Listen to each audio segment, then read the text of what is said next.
Salamat no sa atong mga mensahe itong Domingo. Salamat sa matagusa nga wala kalimot no.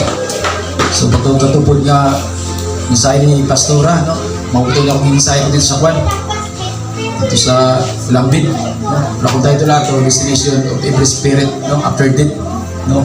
So mabuti din ako diri mison no. So ako pa napaminto ba nga importante jud ang espiritu ng mison malimpyo jud no bago ta mapadto dito sa dapit mison hindi ta makwat no ay sa diyang kwan ito kung sa Lambid na pa nako nga di kwan ako dito sa bulik ako sa Ecclesiastes chapter 3 verse 21 nga kinasa na sayod ng espiritu sa tao mapauli mapaingon sa langit o espiritu sa mananap paingon sa yuta. So murag ba kayong bata ba nga so nakabasa ko ba nga tanan ni espiritu sa tao mawala mamatay di ay pingon sa langit.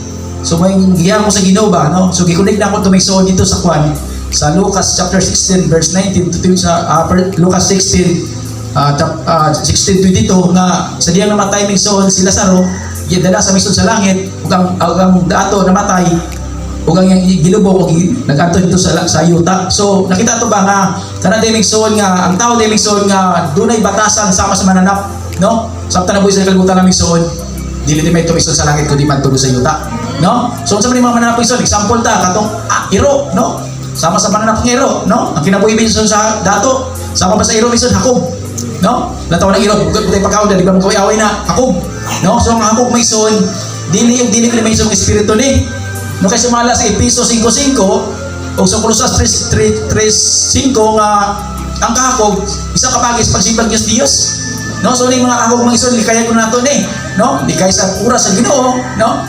Bisod na ali kay ako mison sa unsa man mison nga kay ako mison dili kay nga mison wato mison nga naman mo di mison mga batasa pa sa mas mananap nga mapunta ko mison dia sa yuta no. So sa pod batasan ko sa mananap no mananap mison no. Sa batasan mananap mison ang mananap mison makikilawas sa mison kaysa hinahan siya kamaha no. Ginawas ba nga unay-unay ra no. So mga batasan sa tao mison magilawas ko sa unay ra dili ko din mison dili ko paingon sa langit no sa yuta ko mison. So importante ko mison gyud nga atong mga espiritu mison paingon ko sa langit no sama sa kinabuhi ni Lazaro no. So kinahanglan ko dahil mison nga ako giwan nito nga kinahanglan sa tabuhi ta kalibutan no. Kinahanglan ko mison nga maglimpyo sa atong kinabuhi no. Sa mga mo ni Christ nga dili ta malipay no. Dito sa Lucas chapter 10 no. Dito na ba ito? Dito nga dili ta malipay no nga napatuyong yawa nga malipay ka mo ngay mga na litra sa libro sa kinabuhi no. Kay importante na mison no. So ikaw ka mison ikaw ka para gusto nga tong espiritu mapugod sa kwan no.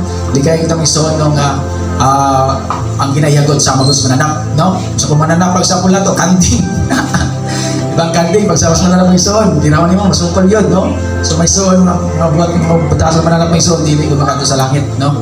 Kaya dili mison no. So ikaw ka mison kinahanglan ko mison yun no. Ang kinaya ko mison sa akin ni Kristo yung mison batasan ni Kristo nga tugid patigbabaw para ikaw ka mison mabuto kita atong espiritu sa langit no. So dito po sa mentoring no kamay pa na po ni Sir Rodilin ako nagikuan no nga sa tamatusa sa ato kinabuhi mison ikaw ka mison isa ta mison kasundalo ni Kristo no. So atong minumduman mison nga bisa makita atong literal nga sundalo diri mison atong dili ko na mato sa gubat nga hayn-hayn ra no. Dili ba to mison na sundalo sa gubat nga walay nakapatul gergon no. Wala ko siya nakakuan naka-helmet no.